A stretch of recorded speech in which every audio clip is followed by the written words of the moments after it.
Magandang araw mga auntie. Andito na naman tayo mga auntie sa ating panibagong araw mga auntie, na paulit-ulit lang ang ginagawa. Paulit-ulit lang din ang video na i-upload natin mga auntie, kasi ito lang naman talaga ang nangyayari sa atin sa araw-araw. Naglinis-linis nga lang ako dyan mga auntie dahil nakarang araw nga may nakapasok na daga, at kaya tingnan nyo naman ang nangyayari mga auntie dyan sa aking cover ng sofa. Talaga naman hindi pinatawad ng mabait, kaya tinanggal ko na nga rin mga auntie para malabhan na rin. Fast forward na lang natin mga auntie para mabilis matapos.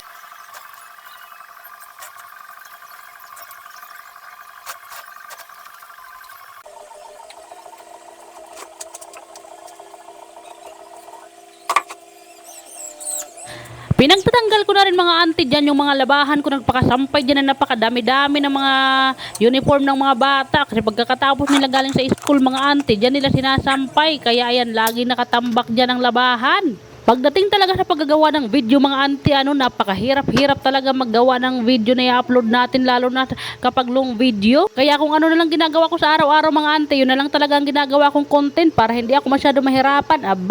Mabuti na lang mga auntie, walang pasok ngayon si partner, no? Siya ngayon ang naghatid ng aking mga estudyante, kaya ako dito ako ngayon, naglinis-linis ako mga auntie, tinudo ko na, naghugas-hugas na rin ako dyan mga antikels. O diba, kapag may hugasan ka, may content ka. Nung naghuhugas nga ako dyan mga antikels, naisip ko talaga mag-spray ngayong araw dahil napakadami nga na naman langgam na mga pula pa naman yung langgam na to mga auntie. Ang sasakit pa naman magagat nito. Mabuti na lang mga auntie, nakahanap ako ng pang-spray, kaya dito ko siya ilalagay para pang-spray ko siya.